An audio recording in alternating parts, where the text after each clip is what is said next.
ইহসানা বাম্মার সেবা যত্ন করো 20 নম্বর পারা 16 নম্বর পৃষ্ঠা 4 নম্বর লাইন সূরার নাম সূরা আনকাবুত ওয়া ওয়াসাইনাল ইনসানা বিওয়ালিদাইহি হুসনা বাম্মার সেবা যত্ন করো 21 নম্বর পারার 11 নম্বর পৃষ্ঠা 6 নম্বর লাইন সূরার নাম সূরা লুকমান ওয়া ওয়াসাইনাল ইনসানা বিওয়ালিদাইহি হামালাতহু উম্মুহু ওয়াহনান আলা ওয়াহনিনি বাবার মায়ের সেবা যত্ন করো 26 নম্বর পারার 2 নম্বর পৃষ্ঠার 11 নম্বর লাইন সূরার নাম সূরা আহকাফে আল্লাহ পাক বলে দিলেন ওয়া ওয়াসাইনাল ইনসানা বিওয়ালিদাইহি ইহসানা হামালাতহু উম্মুহু কুরহা ওয়া ওয়াদাআতহু কুরহা তোরা তোদের বাবার মায়ের সেবা যত্ন কর কেন তোদের মা তোদের বড় কষ্ট করে গর্ভে ধারণ করেছে দুনিয়ার মুখটা বড় কষ্ট করে দেখিয়েছে সন্তান তুমি যত বড় আলেম হাফেজ মাস্টার ডাক্তার ইঞ্জিনিয়ার প্রফেসর হও না কেন ইন্নাল জান্নাতা তাহতা কুদামিল উম্মাহাত হে ছেলেমেয়েরা তোদের জান্নাত ও স্বর্গ হলো তোদের বাবার মায়ের পায়ের তলায় বাপের ভাত দেয় না অনেক ছেলে আছে এখানে মায়ের ভাত দেয় না আমার সুন্দর ছি ছি ছি লজ্জা করা উচিত বাপকে একটা লুঙ্গি কিনে দিয়েছে তার দাম 300 টাকা শ্বশুরকে যে মালটা কিনে দিতে তার দাম 1300 টাকা অভাগিনী মাকে একটা শাড়ি কিনে দিয়েছে তার দাম 500 টাকা শাশুড়িকে যে মালটা কিনে দিয়েছে তার দাম 2500 টাকা মনে করছে খারাপ সংস্কারের না আচ্ছা একটা প্রশ্ন করি বলুন তো দেখি সেদিন আমি এমএ সেকেন্ড ইয়ারের ছেলে মেয়েদের পড়াতে এই প্রশ্নটি করছিলাম দেখি আপনাদের করি আচ্ছা ছেলে কখন লাথি মারলে মা হাসে ছেলে কখন লাথি মারলে মা কাঁদে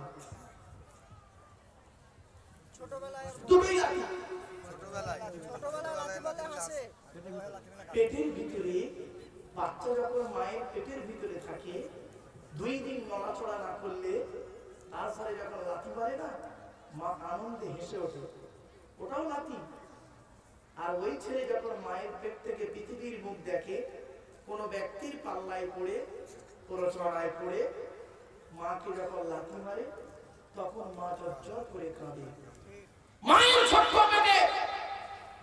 ছোট্ট পেটে ছেলের জায়গা হয় 10 মাস 10 দিন কদিন 10 মাস 10 দিন মায়ের ছোট্ট পেটে ছেলের জায়গা হয় 10 মাস 10 দিন কিন্তু ছেলে 4 কামরা বিল্ডিং এ 4 কামরা ঘরে অভাগিনী মায়ের একটু শোয়ার জায়গা হয় না তুমি শিক্ষিত মানুষ অশিক্ষিত তোমাকে শিক্ষিত করে না what is the definition of education education কাকে বলে E D U C A T I O N একটা লেটারের একটা গুণা যে তবেই তাকে এডুকেশন বা শিক্ষা বলে E থেকে ইদানি D থেকে ডেভেলপমেন্ট U থেকে ইউনিভার্সাল C থেকে ক্যাপাবিলিটি A থেকে অ্যাক্টিভ T থেকে টলারেন্স I থেকে ইন্টেলিজেন্ট O থেকে ওবিডিয়েন্ট N থেকে ন্যাচারাল এত গুণান্বিত বস্তুকে বলা হয় এডুকেশন বা শিক্ষা শিক্ষাটা নেবে কি যে নেবে তাকে বলা হয় স্টুডেন্ট হুইজ স্টুডেন্ট এই স্টুডেন্ট কে বলে কোন অনেক ছাত্র ছাত্রী আছে স্টুডেন্ট কে বলে কাকে স্টুডেন্ট বলে কে স্টুডেন্ট পড়লি স্টুডেন্ট এই 10টায় গেল 4টায় গেল আমতলা জামতলা বুড়ি বেলতলা বস্তলা নিকোবার চিড়িয়াখানা ভিক্টোরিয়া জাদুঘর তারামণ্ডল নদীর পাড়ে বসে প্রেম করলো সারা বছর পড়লো না পরীক্ষার খাতায় টুকরি করলো স্যার ধরলো ছুরি মারলো ওর স্টুডেন্ট বলে না S T U D E N T একটা লেটারে একটা গুণ আছে তবেই তাকে স্টুডেন্ট বলে এস থেকে স্টাডি টি থেকে ট্রুথফুল স্টুডেন্ট হতে গেলে তাকে সত্যবাদী হতে হবে এখনকার ছাত্র ছাত্রীরা বেশি মিথ্যাবাদী ঠিক না বেটি ঠিক এখন লেখাপড়া করতে হয় শুনবেন পেচ্ছাপ না পাইখানা বললাম না এই মেয়েরা বসে আছে ছেলেরা বসে আছে মাধ্যমিকের সেন্টার যেখানে হয় এ বাবা আমার স্কুলের সেন্টার পড়ে আমি জানি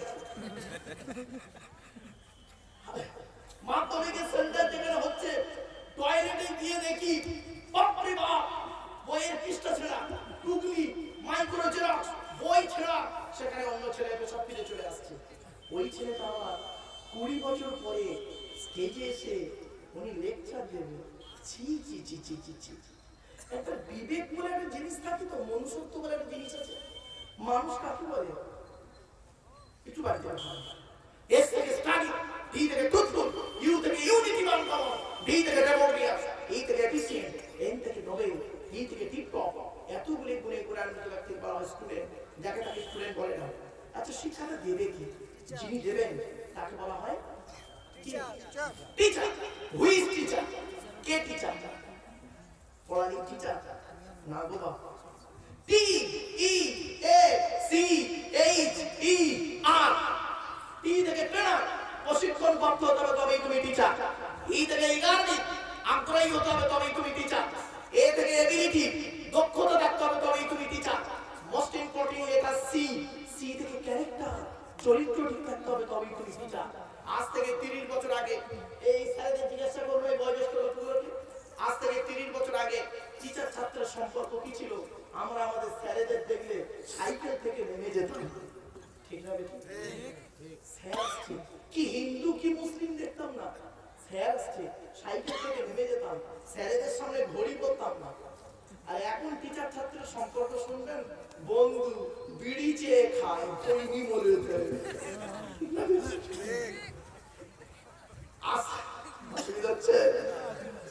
আজ থেকে 30 বছর আগে টিচার আর ছাত্রীর সম্পর্ক কি ছিল? পিতা আর কন্যার ন্যায়। মেয়েটি শিক্ষককে বাপের মতো ভক্তি করত, শ্রদ্ধা করত, আর শিক্ষক ছাত্রীটিকে নিজের কন্যা বলে মনে করত। এখন কি হয়েছে শুনবেন, সব জায়গায় নাই, বেশ কিছু জায়গায় শিক্ষক ছাত্রীর সম্পর্ক স্বামী স্ত্রী, প্রাইভেট পড়াতে দিয়েছে, ইংরেজি পড়াতে দিয়েছে, আরবি পড়াতে দিয়েছে, আরাম করে বেটাও পড়িয়ে নেবে বসে। এই জন্যই নবী বললেন, the messenger of Allah, peace be upon him, said, the best among you those who good manner. রাসূল বলেন, তোমাদের মধ্যে উত্তম ব্যক্তি ওই লোকটা যার ক্যারেক্টার, চরিত্র ভালো, ওই লোকটাই হলো উত্তম ব্যক্তি। একজন উকিল, ব্যারিস্টার, মাস্টার, ডাক্তার, মোল্লা, মনীষা, পিস্টার, দরবেশ সাহেব, আমির সাহেব, মুফতি সাহেব যদি চরিত্র খারাপ হয়, আর একজন টোটোওয়ালা, টোটো বলেন না কি আপনারা, ওই টোটোওয়ালার চরিত্র যদি ভালো হয়, নবী বলেছেন টোটোওয়ালাটাই হলো আল্লাহর কাছে প্রিয় ব্যক্তি। Many loss is something loss, health loss is nothing loss, but character loss is everything loss. মানুষের যদি টাকা চলে যায়, ইনকাম করে টাকাটা আবার ফিরে আসবে। মানুষের যদি শরীর চলে যায়, ভালো মন্দ খেলে শরীরটাও ফিরে আসবে। কিন্তু বন্ধুরে, মানুষের যদি চরিত্র চলে যায়, চরিত্র কিন্তু আর ফিরে আসবে না। এই জন্যই নবী বলেছিলেন, বুখারীর হাদিস, নবী বললেন, তোরা আমাকে দুটো জিনিসের গ্যারান্টি দে, তোরা আমাকে দুটো জিনিসের গ্যারান্টি দে, আমি মুহাম্মদ সাল্লাল্লাহু আলাইহি ওয়াসাল্লাম তোদের সর্বদা জান্নাতের গ্যারান্টি দিয়ে দেব। কি? দুই ঠোঁটের মাঝখানে, এই জিভ, দুই ঠোঁটের মাঝখানে জিভের গ্যারান্টি দে। হারাম খাবার খাওয়া থেকে জিভটাকে ঠিক কর, বাজে ভাষা বলা থেকে জিভটাকে ঠিক কর, পরনিন্দা পরচর্চা করা থেকে জিভটাকে ঠিক কর, আর দুই রানের বীজখানে অর্থাৎ লজ্জাস্থানকে হেফাজত কর। দুই ঠোঁটের মাঝখানে, দুই রানের বীজখানে, এই দুটো জিনিসের গ্যারান্টি তোরা আমাকে দিয়ে, আমি মুহাম্মদ সাল্লাল্লাহু আলাইহি ওয়াসাল্লাম তোদের জান্নাতের গ্যারান্টি দিয়ে দেবো। সুবহানাল্লাহ। যান বাড়ি চলে গেলে গিয়ে দেখবেন, হয় চাচার নিচে খারাপ, নয় চাচার উপরে খারাপ। ঠিক হবে? যার দুটোই খারাপ হলো জাহান্নাম, আর যার দুটোই ভালো, একজন চাষি হলো জান্নাতি। জোরে বলুন সুবহানাল্লাহ। আমার বাবারা, আলোচনা চলছে একটা কার? আল্লাহ। আল্লাহ। চল, অসুবিধা হচ্ছে আপনাদের? চল, এখন মায়ের দুধ কয়দিন খাবো? কোরআন জানিয়ে দিচ্ছে, ওয়াল ওয়ালিদাতু ইউরদি'না আওলাদাহুন্না হাওলাইনি কামিলাইন। 2 নম্বর পারা 17 নম্বর পৃষ্ঠার প্রথম নম্বর লাইন, সূরার নাম সূরা বাকারার মধ্যে আল্লাহ পাক বলে দিলেন, মায়ের দুধ তোরা 2 বছর পান করবি। 2 বছর। এখনকার ডিজিটাল মা বের হয়েছে, এখানে আছে অনেক, দেখবেন ডিজিটাল মা। আমরা আমাদের মায়ের স্যালারি জিজ্ঞাসা করুন, আমরা আমাদের মায়েদের 2 থেকে 2.5 বছর দুধ খেয়েছি, ঠিক না বেটি? আর এখনকার ডিজিটাল মা বেরিয়েছে, কিছু দেখবেন এখানে বসে আছে, ওরা করে কি 6 মাস দুধ খাওয়া, আর তারপরে একটা করে কি ফিটা ফিটা কি কি কি ধরিয়ে দেয় গালে, বলেন না মাইপোস, ওই হলো মাইপোস। আচ্ছা আপনারা কি বলেন ওটাকে? মাইপোস। এই দেখেন ওই বস্তুটার কতগুলো নাম দেবেন পশ্চিম বাংলায়। আপনারা বলেন মাইপোস, আমরা বলি ফিটা, আরেক জায়গা বলে ঢোকা, আরেক জায়গা বলে ফুসু ফুসু, আরেক জায়গা বলে ভেটুল, আরেক জায়গা বলে বুট, কতগুলো নাম দেবেন। আচ্ছা যাই হোক, আপনারা কি বলবেন ওটা? মাইপোস। আচ্ছা ওই মাইন পুষে মুখটা কিসের হয়? এই প্লাস্টিক নয়, রবারের। রবারের, তাই তো? আচ্ছা, ওখানে ছিদ্র কটা থাকে? কটা? ভাবতে পেরেছেন কোনদিন? চলুন কি বলছে দেখি। আল্লাহ বলে, আব্দুল্লাহ কে মারো, এই আব্দুল্লাহ কে মারো, তুই যেদিন তোর মায়ের পেট থেকে এলি সেই দিন আমি আল্লাহ তোর মায়ের স্তনের ফোঁটায় যদি একটা ছিদ্র দিতাম, অতিরিক্ত দুধ তোর গালে আসতো, দম ফেটে মারা যেতি। না না না, সেই দিন আমি আল্লাহ তোর মায়ের স্তনের ফোঁটায় গুনে গুনে 32টা ছিদ্র দান করেছি। আস্তে আস্তে দুধটা খাবি, বড় হয়ে আমি আল্লাহ আমাকে আল্লাহ আল্লাহ বলে ডাকবি। বন্ধুরে, বাবার মা কি জিনিস, আল্লাহর আলোচনা করতে গিয়ে ব্যাপক আলোচনা আসবেন। ছোট্ট একটা প্রশ্ন করি আপনাদের, আপনারা আল্লাহকে মানেন? জোরে বলুন। হ্যাঁ মানেন? কি দেখে মানেন? চলুন, আমি এইরকম প্রশ্ন আমাকে করেছিল, কোথায় জানেন? তাহলে আপনাদের বলি। আমি বোম্বাই জলসা যাচ্ছিলাম, বোম্বাই। তো দমদম এয়ারপোর্ট থেকে যখন প্লেনে উঠি, যখন আমি বোর্ডিং পাসটা নিই, টিকিটটা যখন নিই, সিট নাম্বার, তখন আমি বলেছিলাম প্লিজ উইন্ডো, জানালার দিকে সিটটা দেবেন। তো করেছে কি, আমাকে জানালার দিকে সিট দিয়েছে। তা আমি আমার সিটে গিয়ে বসেছি। প্লেনে দুটো সিট আছে, এদিকে তিনটে, এদিকে তিনটে, মাঝখানে রাস্তা, মানে জেনারেলের জন্য। আর বিজনেস ক্লাসের জন্য তাদের আলাদা দুটো দুটো থাকে, যাই হোক ভিআইপিদের জন্য। তা আমি বিজনেস এমনি সাধারণ ক্লাসে উঠেছি। দেখি আমার বাম পাশে এক ভদ্রলোক বসেছেন। বাম পাশে এক ভদ্রলোক, উনি pant suit boot coat tie পরে আছে, আর আমি সাদা পায়জামা, সাদা পাঞ্জাবি, সাদা টুপি আর কালো একটা কোট গায়ে দিয়েছি আমি। তো ভদ্রলোক উনি প্রথমে আমাকে ভেবেছেন আমি একজন বিহারি। বিহারি ভেবে আমাকে বলছেন आप कहाँ जाएंगे? तो আমি বললাম हम कलकत्ता से मुंबई जाएंगे। आप कहाँ जाएंगे? উনি বলছেন हम भी कलकत्ता से मुंबई जाएंगे। আমিও কলকাতা থেকে মুম্বাই যাচ্ছি। উনি আমাকে বলছেন किस काम के लिए जाते हैं भैया वहाँ? कोई बिजनेस है? আপনি কি জন্য ওখানে যাচ্ছেন? কোন ব্যবসা করার জন্য? বললাম नहीं नहीं बिजनेस नहीं, तकरीर करने के लिए जाता हूँ। तकरीर করার জন্য ওখানে যাচ্ছি। উনি বলছেন तकरीर मींस, तकरीर মানে কি? বললাম तकरीर मींस ইসলামিক লেকচার। বলছে okay thanks, all the best. বলছে are you know Bengali language? আপনি কি বাংলা ভাষা জানেন? আমি বললাম yes I know Bengali language, আমি বাংলা ভাষা জানি। উনি বলছেন please speak to Bengali language, আপনি দয়া করে বাংলা ভাষায় কথা বলুন। আমি বলছি বলুন। উনি বলছেন বলুন, গোটা বাংলা চালু হয়েছে। চলুন, এবার উনি আমাকে বলছেন শোনেন, কোথায় কে একে দেখুন আসতে। উনি আমাকে বলছেন আপনার নাম কি? তাহলে আমার নাম আব্দুল্লাহ মারুফ। আপনার নাম? বলছে আমার নাম তুষার কুমার সেন। আপনি কি করেন? আমাকে বলছে আপনি কি করেন? বললাম আমি একজন স্কুল টিচার। আপনি? উনি বললেন আমি বললাম কলকাতা হাইকোর্টের একজন সিনিয়র অ্যাডভোকেট। মূর্খ লোক নয়, এতক্ষণ ভাবছিলেন হাসছিলেন, মূর্খ লোক নয়। কলকাতা হাইকোর্টের একজন সিনিয়র অ্যাডভোকেট। ওনার বয়স তখন 76 বছর, কচি খোকা নয়। তো উনি বলছেন এখন তো এখান থেকে মুম্বাই যেতে প্রায় 3 ঘন্টা লাগবে প্লেনে বসে বসে, তা ভিতরে গল্প করলে ভালো হয় না?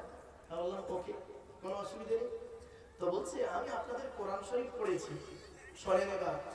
বলছে আপনাদের কোরআনটা আমি গোটা পড়েছি, পড়ে আমার কিছু প্রশ্ন মাথায় জেগেছে, তো যদি কিছু মনে না করেন এই প্লেনের মধ্যে সেই প্রশ্নগুলো আপনাকে করতে পারি কি? তা বললাম করেন, যদি জানা থাকে উত্তর দেব, জানা না থাকলে পরে জেনে বলবো আপনাকে। বলে প্রথম প্রশ্ন না, এখনই আপনাদেরকে যেটা করলাম, উনি আমাকে প্রথম প্রশ্ন করছে আপনি আল্লাহকে মানেন? কি বুঝলেন? আপনারা তো এক কথায় বলে দিলেন হ্যাঁ মানি। উনি বলছেন আমাকে আপনি আল্লাহকে মানেন? কিছুক্ষণ চুপ করে থেকে বললাম, ভাবলাম এরকম একটা শিক্ষিত মানুষ আমাকে এরকম একটা প্রশ্ন করলো কেন? নিশ্চয়ই এর মধ্যে কিছু লজিক আছে, ঠিক না? সহজ ইজিলি নেবেন না, সব আমি বললাম হ্যাঁ মানি। পট করে বলছে কি দেখে মানে? একটা হাঁস পুকুরে ডুব মারলে কিছুক্ষণ পরে গেঁড়ি বা শামুক পায়। একজন মুসলমান মসজিদে নামাজ পড়তে গিয়ে ডিগবাজিকে কি পায়? আমাকে বলছে ও প্রশ্ন করতে পারে, আপনি রেগে গেলে হবে না, ঠিক না বেটি? ওর প্রশ্ন করতে পারে, আপনার দায়িত্ব হলো সুন্দর করে বুঝিয়ে দেওয়া। তখন আমি বললাম স্যার আমি আল্লাহকে কি দেখে মানি এটা এই প্লেনের মধ্যে দেখাতে পারবো না, বলতে পারবো না। প্লেন থেকে নামি এয়ারপোর্টের ভিতরে আমি আপনাকে উত্তরটা দেব। নেক্সট কোশ্চেন, পরের প্রশ্ন। দ্বিতীয় প্রশ্ন হচ্ছে, এটা মাথায় রাখুন, দ্বিতীয় প্রশ্ন হচ্ছে ইসলাম ভালো কাজে বাধা দেয়? জোরে বলুন না। খুব সহজ ভাষায় বলে দিলেন উত্তরটা, কিন্তু আমাকে প্রশ্ন করছেন এইভাবেই। আমাকে বলছেন কি জানেন, দ্বিতীয় প্রশ্ন আপনাকে কি ইসলাম ভালো কাজে বাধা দেয়? তো আমি কিছুক্ষণ পরে আপনাদের মতো উত্তর আমি দিইনি। আমি উত্তরটা কি দিয়েছিলাম এবার শোনো। আমি বলছি সব ভালো কাজে ইসলাম অনুমতি দেয় না। কিছু বুঝতে পারলেন? কাজটা ভালো দেখতে মনে হচ্ছে ভালো, কিন্তু ইসলাম বলছে ওটা করো না। আমি তখন অনেক উত্তর দিই, আমি তো আপনাদের মধ্যে হ্যাঁ না বললেই তো হয়ে যেত, ঠিক কিনা? তখন আমি বলছি সব ভালো কাজে ইসলাম অনুমতি দেয় না। বলি তখন আমি বলছি আপনি ইন্দিরা গান্ধীর কথাটা বলবেন তো, ওটা আপনি জানেন? চমকে উঠেছে। বললাম জানি স্যার। এবার শুনুন আপনাদের বলি। ভারতের প্রাক্তন প্রধানমন্ত্রী শ্রীমতী ইন্দিরা গান্ধী উনি সৌদি আরব গিয়েছিলেন। তখন রাজীব গান্ধী বাইরে পড়াশোনা করেন। সৌদি আরব গিয়ে ইন্দিরা গান্ধীর মনে একটা শখ জেগেছিল মুসলমানদের কাবা ঘরের ভিতরে একবার ঢুকবে। কিছু বুঝতে পারছেন? মুসলমানদের কাবা ঘরের ভিতরে একবার পরিদর্শন করবে। তো উনি বললেন যে আমি আপনাদের এই কাবা ঘরের ভিতরে একটু ঢুকতে চাই, যেতে পারি কি? তখন ওখানে যারা মন্ত্রীরা ছিলেন তারা বললেন ম্যাডাম একটু দাঁড়ান, আমরা একটু মিটিং করে দিই। যেহেতু কোরআনে একটা নিষেধ আছে, পবিত্র কোরআন 10 নম্বর পারা 10 নম্বর পৃষ্ঠা 2 নম্বর লাইন সূরার নাম সূরা তাওবা, ইয়া আইয়ুহাল্লাযীনা আমানু ইন্নামাল মুশরিকুনা নাজাসুন ফালা ইয়াকরাবুল মাসজিদাল হারাম বা'দা আমিকুম হাযা। তো আলোচনা করে বলল, মন্ত্রী এসে বলল সরি ম্যাডাম পারলাম না, আপনি বাইকটা দেখে নিন, ভিতরে ঢোকার অনুমতি নেই ম্যাডাম, সরি। বললো ঠিক আছে, অসুবিধা নেই। উনি এবার আমাকে প্রশ্ন করছে, বা শুনুন কোথায় ভাড়া মারছে। উনি আমাকে বলছেন যে ইন্দিরা গান্ধী ভারতের প্রধানমন্ত্রী, তিনি যদি কাবা ঘরের ভিতরে ঢুকতেন আর তাকে ঢুকতে দেওয়ার অনুমতি দেওয়া হতো, উনি তো পায়খানা ফিরে চলে আসতেন না, উনি তো কাবা ঘরের ভিতর থেকে বের হয়ে ইসলাম গ্রহণ করতে পারতেন, তো নাও পারতেন। এই একটা ভালো কাজে ইসলাম বাধা দিল কিভাবে? এটা কি আপনার মতের বাইরে না ভিতরে? কাবা ঘরের ভিতরে ইন্দিরা গান্ধীকে ঢুকতে দেওয়া হয়নি, এটা আপনার মতের ভিতরে না বাইরে? আমি তখন বলছি মতের ভিতরে। ঠিকই আছে। উনি বলছে আপনার কি যুক্তি আছে? কি যুক্তি আছে আপনার? রেগে যাচ্ছে আপনার কি যুক্তি আছে? তখন আমি ওনাকে একটা কথা বলেছিলাম, উত্তরটা দিয়েছিলাম, আপনাদের দিচ্ছি শুনে নিন। আমি বললাম স্যার আপনার বাড়ি কোথায়? বলছে আমার বাড়ি পাকসার কাছ। বললাম তাহলে আপনি একজন ভারতীয়? বলছে হ্যাঁ। এই মুহূর্তে যদি আপনি আমেরিকায় যেতে চান কি লাগবে? পাসপোর্ট, ভিসা লাগবে। পাসপোর্ট, তারপরে ভিসা। শুধু পাসপোর্ট হলে হবে না, ভিসাও লাগবে। আর পাসপোর্ট পাবে, ভিসা পাবেন না পাসপোর্ট ছাড়া। তাহলে পাসপোর্ট আর ভিসা দুটো অতপ্রত জড়িত। এটা না হলে ওটা হবে না, ওটা না হলে এটা হবে না, দুটোই লাগবে। বলছে হ্যাঁ। কাবা ঘরের একটা নির্দিষ্ট একটা রুলস আছে। কাবা ঘর বলছে আমার ভিতরে ঢুকতে গেলে প্রথমে পাসপোর্ট লাগবে, তারপরে ভিসা করতে হবে। উনি বলছেন কেন? সৌদি আরবের পাসপোর্ট ভিসা করলে হবে না? বললাম না, সৌদি আরবের পাসপোর্ট ভিসা করলে আপনি সৌদি আরব ঘুরতে পারবেন, কিন্তু কাবা ঘরের ভিতরে ঢুকতে পারবেন না। এই কাবা ঘরের নিজস্ব আবার পাসপোর্ট ভিসা আছে নাকি? বললাম হ্যাঁ। কি কি বলছেন আপনি জীবনে শুনেনি? বললাম স্যার শুনে নিন। কাবা ঘর বলছে আমার পাসপোর্টের নাম লা ইলাহা ইল্লাল্লাহ পাসপোর্ট আর মুহাম্মাদুর রাসূলুল্লাহ ভিসা। সুবহানাল্লাহ। পুরো গালে হাত দিচ্ছি। আলোচনা করতে করতে 3 ঘন্টা আলোচনা হয়ে গেছে। উনি ছত্রপতি শিবাজি এয়ারপোর্ট মুম্বাই ছত্রপতি শিবাজি এয়ারপোর্টে উনি নেমেছেন, আমি নেমেছি। তো উনি চলে যাচ্ছেন, আমিও চলে যাচ্ছি। যাওয়ার সময় আমাকে অভিনন্দন জানাতেন, thank you so much, my God bless you, okay thanks, all the best, ভালো থাকবেন। আমি বললাম সেম টু ইউ। বলার পর আমি বললাম just 1 minute please come here sir. তো উনি এলেন, আসার পরে আমি বলছি, স্যার আপনি আমাকে প্লেনে প্রথম প্রশ্ন করেছিলেন আল্লাহকে মানি কি দেখে, মনে করছেন? উত্তরটা নেবেন না স্যার? বলছে হ্যাঁ বলুন বলুন বলুন। তখন আমি করেছি কি ভাই, আমার ব্যাগ থেকে 1 টাকার একটা কয়েন বের করেছে। আচ্ছা বুঝলি আপনার কাছে 1 টাকা আছে? 1 টাকা আছে? 1 টাকা আছে? 5 টাকা আছে? বাড়িতে গিয়ে ভাববেন, এই মা বোনেরা জীবনে অনেক কথা শুনেছেন, বাবাজি যুবক ভাই না, বাড়িতে গিয়ে চিন্তা করবেন। তখন আমি একটা 1 টাকার কয়েন নিয়েছি। 1 টাকার একটা কয়েন নিয়ে ওনাকে বলছে, শুনে নিন স্যার এটি একটি 1 টাকার কয়েন। তো বলছে হ্যাঁ, প্রবলেম কি? 1 টাকার কয়েনের সঙ্গে আল্লাহ মানার কি যুক্তি? বললাম স্যার নো প্রবলেম। বললাম স্যার 1 টাকার কয়েনটা যে ডাইস থেকে বের হয়েছে, ওই ডাইস থেকে 2 টাকার কয়েন বেরোবে? বলছি it is very impossible matter, অসম্ভব ব্যাপার, বাচ্চাদের মতো কথা হলো। আমি বললাম স্যার আমার নেচারটা হলো তাই, দিনের বেলা ছেলে মেয়ে পড়াই, রাতের বেলা আব্বা মা পড়াই। তুমি কি বললেন বুঝতে পারলাম না, বুঝতে পারলেন না? বাড়ি থেকে বুঝতে পারবেন, দিনের বেলা ছেলে মেয়ে পড়াই, রাতের বেলা আব্বা মা পড়াই। তো বলছে আপনি ভারী মজার লোক তো। বলছে আমি বললাম স্যার এই 1 টাকার কয়েনটা যে ডাইস থেকে বের হয়েছে, ওই ডাইস থেকে 2 টাকার কয়েন বেরোবে না। বলছে না। বললাম 1 টাকার কয়েনের ডাইসটা তৈরি করেছেন কে? তা বলছে বৈজ্ঞানিক। বললাম স্যার আমিও বিশ্বাস করি বৈজ্ঞানিক। উনি আবার বলছেন আমি এটাও বিশ্বাস করি ঈশ্বর বা ভগবান তার মাথায় বুদ্ধি দিয়েছে, ওই এটা মাথা মেরে তৈরি করেছে। বুঝলাম লাইনটা ঠিকই আছে, একটু দেখিয়ে দিলি ঠিক হয়ে যাবে, বুঝতে পারছেন না? বলছে আচ্ছা আপনি 1 টাকার কয়েনের মধ্যে আল্লাহ মানার কি যুক্তি?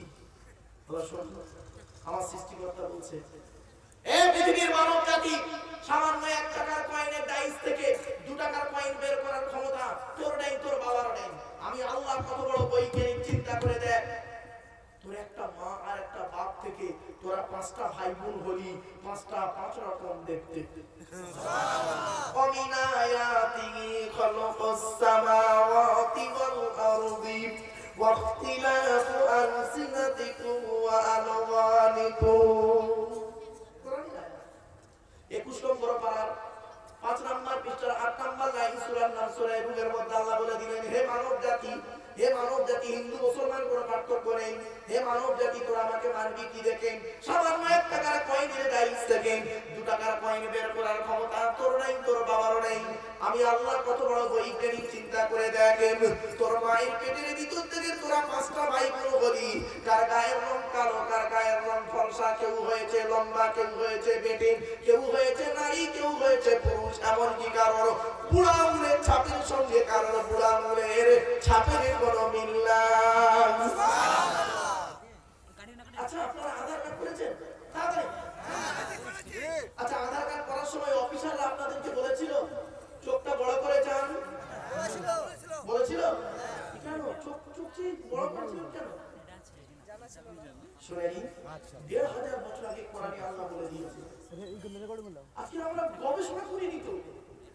আপনারা জানেন নামাজের কথা কোরআনে আছে 82 থেকে 83 জায়গায়, আর লেখাপড়ার কথা কোরআনে আছে 92 জায়গায়। কোন সংখ্যাটা বেশি, 82 না 92? তাহলে লেখাপড়া কেন করেন না? লেখাপড়া কেন করেন না? গবেষণা কেন করেন না? আমি আপনাদেরকে রিকোয়েস্ট করে যাচ্ছি, ছেলে মেয়েদেরকে লেখাপড়া শেখান। আপনার ছেলে মেয়েদেরকে ইংরেজি শিক্ষা দিন, ইংরেজি শিক্ষা দিন, ইন্টারন্যাশনাল ল্যাঙ্গুয়েজ ইংলিশ তাকে শিক্ষা দিন। রিলিজিয়াস ল্যাঙ্গুয়েজ হচ্ছে কি আরবি, আরবি শিক্ষা দিন, কোরআন শিক্ষা দিন। এর বর্তমান সময়ে চলতে গেলে কম্পিউটারের খুব দরকার, কম্পিউটার শিখিয়ে দিন। ব্যাস, আপনার ছেলের চিন্তা আপনাকে করতে হবে, ইন ফিউচারের চিন্তা ছেলের চিন্তা আপনাকে করতে হবে। আপনি তো সেটাই করেন না, লেখাপড়ায় পিছিয়ে আছে। এখন আমরা অনেক অনুরোধ করে যাচ্ছি ছেলে মেয়েদেরকে লেখাপড়া শেখান। আর বেশি করে ছেলেদের থেকে যেমন মাধ্যমিক উচ্চ মাধ্যমিক বিএ পাস এমএ পাস করাচ্ছেন, আলেম হাফেজ মাস্টার ডাক্তার ইঞ্জিনিয়ার প্রফেসর করাচ্ছেন, সাথে সাথে মেয়েদেরকেও মাধ্যমিক উচ্চ মাধ্যমিক বিএ পাস এমএ পাস আলেম হাফেজা করাবেন। কারণ কি জানেন, ইংরেজিতে একটা কথা আছে, one mother is equal to 100 teacher. একটা মা হলো 100 জন শিক্ষকের সমতুল্য। ঠিক না বেটি? ঠিক। একটা পুরুষ শিক্ষিত হলে সে কেবল নিজেই শিক্ষিত হয়, একজন মেয়ে ছেলে শিক্ষিত হলে গোটা পরিবারটা শিক্ষিত হয়। একটু মাথায় রাখুন না। চলুন এগিয়ে যাই, চলুন এগিয়ে যাই। ছোট্ট একটা এক্সাম্পল, এখন আলোচনা চলছে আল্লাহ, শুনে নিন। ছোট্ট একটা উদাহরণ দিচ্ছি, বলুন তো দেখি, মুরগি আগে না ডিম আগে? মুরগি। মুরগি এলো কোথেকে? এসে বলে মোরগ আগে। দেখেছেন? দেখেছেন? আল্লাহ নিজেই বলছে, বান্দা শোন, এই নগর আর মানুষেরা, নগরা কোনটা? ঠিক বলছি, হ্যাঁ? নগর না নগরা? যাই হোক, এই নগর আর মানুষেরা সামান্য মুরগি আগে না ডিম আগে, এইটুকু বলতে বলতে তোদের মাথার ব্যালেন্স শেষ।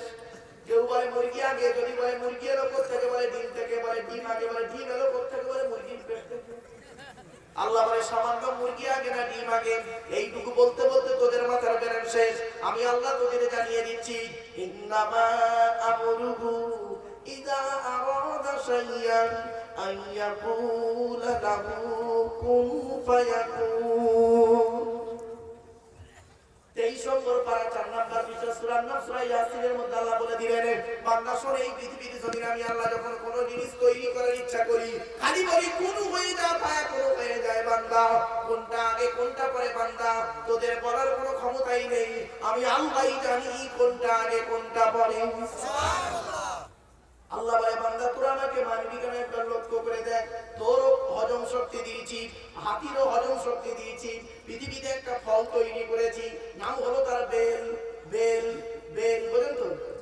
আল্লাহ বলে, বান্দা শোন, তোরা যখন বেল খেতে যাস, ওই বেলটাকে ফাটিয়ে ভেতরের মালটা বের করে পানি দিয়ে গুলে খাস, আর হাতিকে একটা গোটা বেল খেতে দিবি, ও হাতি গোটা বেলটাই গিলে নেবে।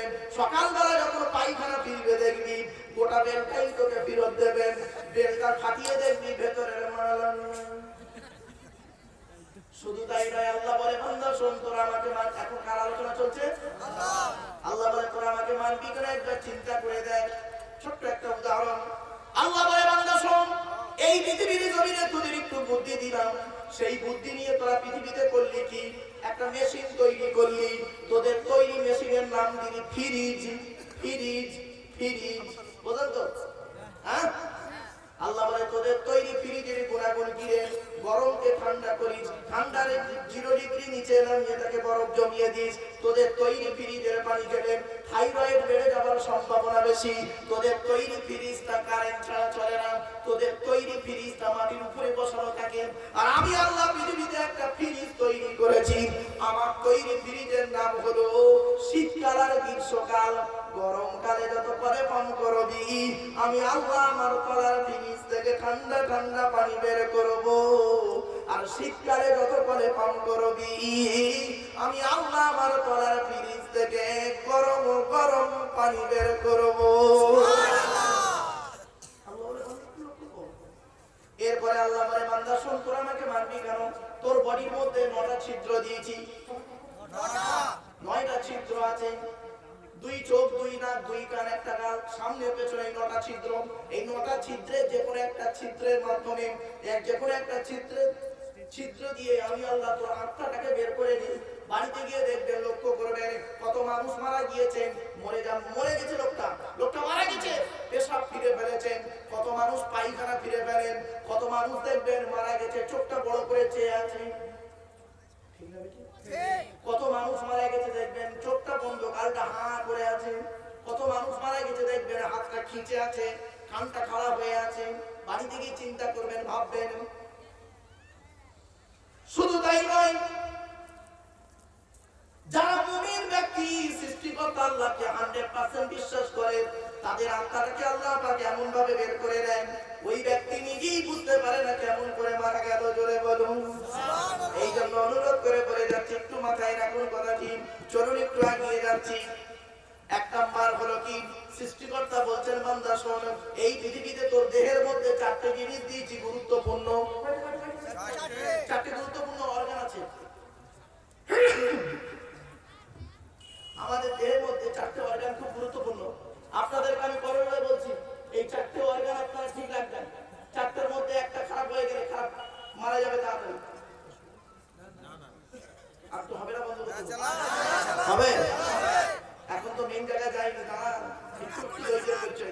হচ্ছে?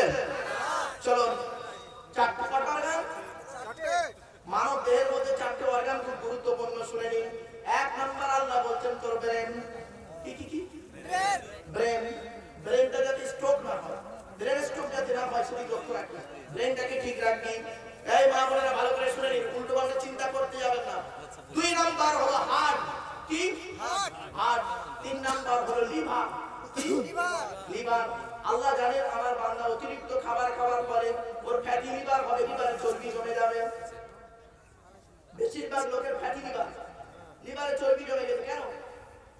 শুনে নিন, মেডিকেল সায়েন্স বলছে লিভারে চর্বি জমার একটা কারণ, কয়েকটা কারণ, তার মধ্যে দুটো কারণ বলছি। এক নাম্বার তৈলাক্ত খাবার বেশি খেলে, অর্থাৎ তেল জাতীয় খাবার যারা বেশি খায় তাদের লিভারে চর্বি জমার সম্ভাবনা বেশি। আর দুই নাম্বার হলো রেড মিট, লাল মাংস খেলে লিভারে চর্বি জমার সম্ভাবনা বেশি। এজন্য ডাক্তাররা নিষেধ করেন যে লাল মাংস কম খাবেন আর তেল জাতীয় জিনিস কম খাবেন, তাহলে লিভারটা ভালো থাকবে। আমার সৃষ্টিকর্তা আল্লাহ জানেন বান্দা অতিরিক্ত খাবে ও লিভারে চর্বি জমাবে, তো লিভারের চর্বি যাতে কমানো যায় সেজন্য একটা খাবার বিকল্প তৈরি করে পাঠিয়েছে। বলতে পারেন লিভারের খাবারটা কি? পেঁপে। কি বললাম? পেঁপে। পেঁপে হলো লিভারের সবথেকে দামি খাবার, অনুরোধ করে বলে গেলাম। চার নাম্বারটা কি জানেন? কিডনি। কি বললাম? কিডনি।